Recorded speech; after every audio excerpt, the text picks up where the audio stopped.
The afternoon was falling over Jerusalem. The sun darkened, the earth trembled, and the silence became unbearable. At the foot of the cross, a Roman soldier raised his spear.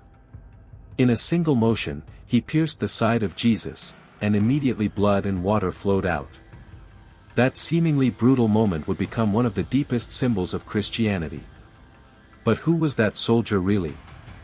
An unnamed executioner, or a man who, unwillingly, became forever marked in the history of faith?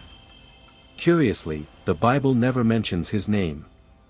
Yet, centuries later, tradition baptized him as Longinus. And here begins the mystery: was he truly a witness transformed by that moment, or is it merely a legend constructed by the church? Backhand index pointing right before continuing, like this video, subscribe, and activate the notification bell, because what you are about to discover about Longinus, his conversion, the miracles attributed to him, and the fate of his sacred spear, will leave you speechless. And if you want to support this channel even more, try YouTube's new feature and hype this content so more people can learn about this fascinating story. Crucifixion was not just a punishment, it was the Roman Empire's most brutal tool to instill terror. A public, slow, and humiliating execution designed to remind everyone that Rome held absolute control. And it was in this setting that Jesus of Nazareth lived his final hours. What many forget is that this day was not an accident, but the fulfillment of ancient prophecies. The prophet Isaiah had already announced in chapter 53, "He was led like a lamb to the slaughter, and as a sheep before its shearers is silent, so he did not open his mouth." Psalm 22 described the torments of crucifixion centuries before they occurred. And Zechariah prophesied, "They will look on the one they have pierced." When the Roman soldier drove his spear into Jesus' side, something astonishing happened: blood and water flowed from his body. Modern doctors explain that he likely pierced the sac surrounding the heart, releasing accumulated fluid. For theologians, however, that moment was much more than medicine. It was the symbol of baptism and the Eucharist, the birth of the Church. That simple gesture, piercing a dead body with a spear, became the seal that Jesus had completed his mission. But was it just a military act to confirm death, or a divine sign meant to change history? Backhand index pointing right. Share your opinion in the comments. Do you think it was a biological coincidence or a spiritual message?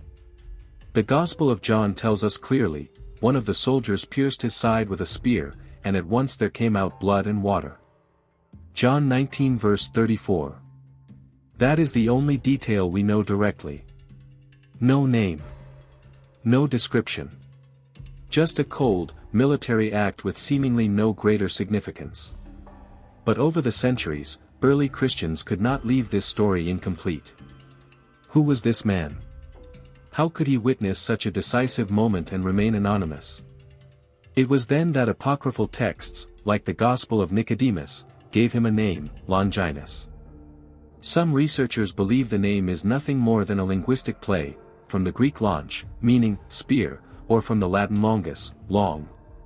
In other words, Longinus would simply mean the one with the long weapon.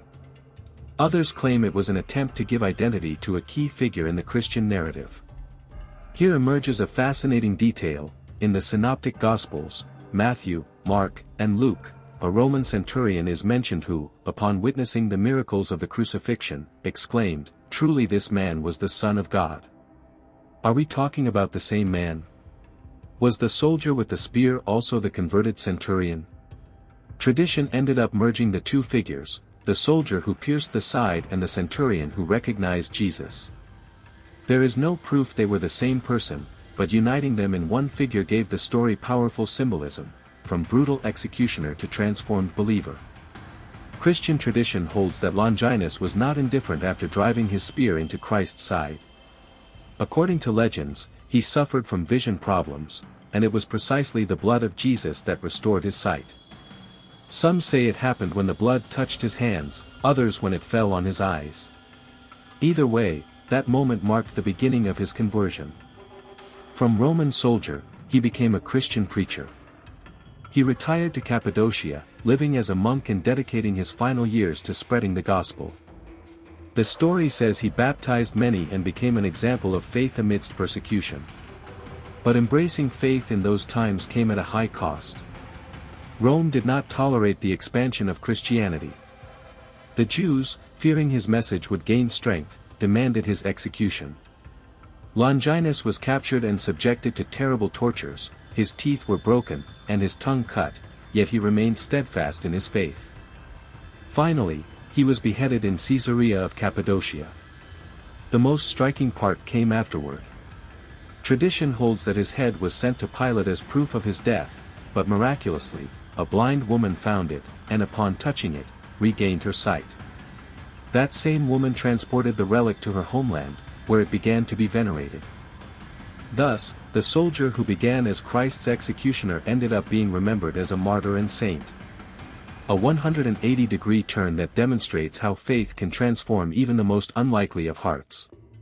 Backhand index pointing right. If this story surprises you, share it right now with someone who needs to hear a message of redemption.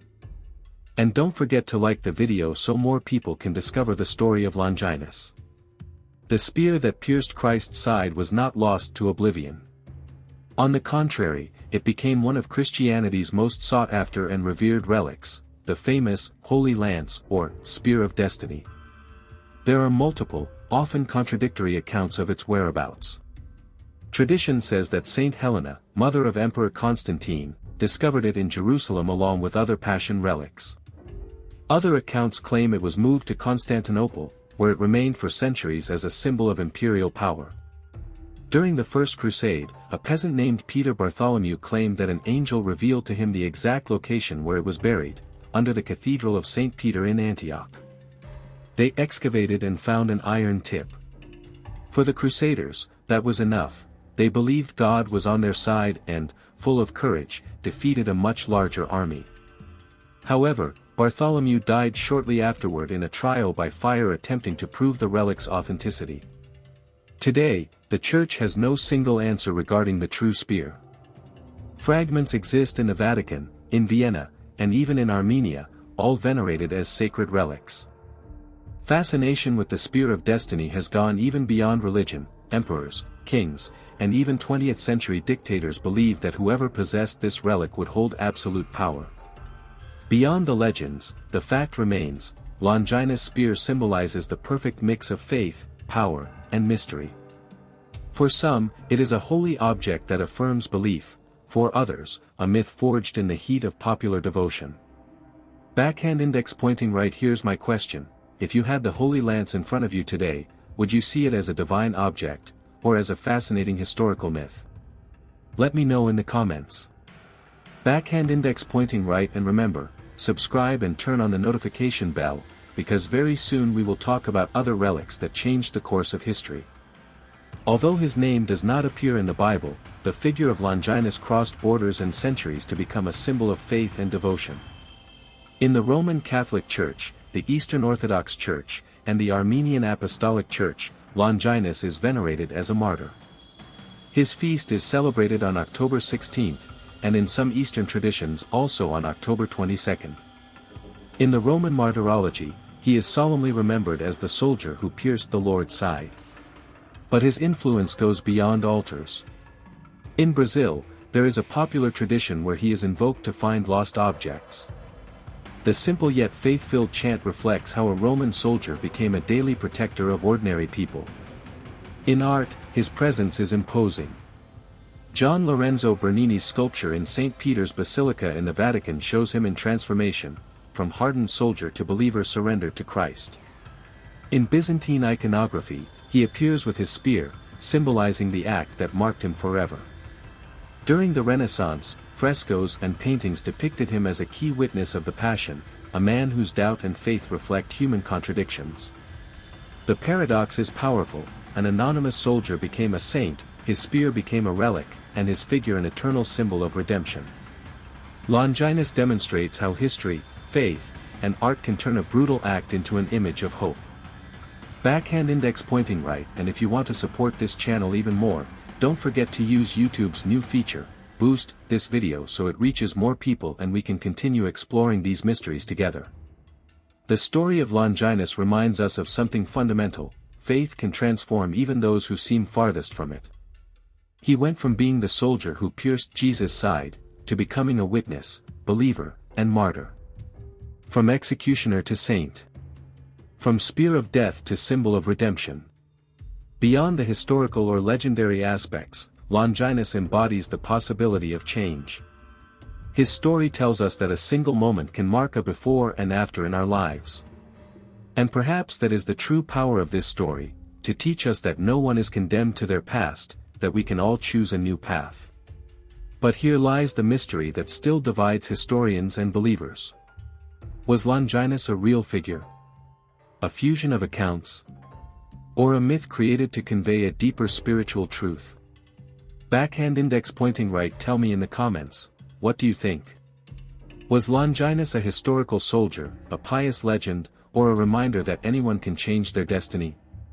And before you go, white heavy checkmark like if this story surprised you. White heavy checkmark subscribe and turn on the bell to not miss upcoming episodes. White heavy checkmark share it with someone who needs a message of hope.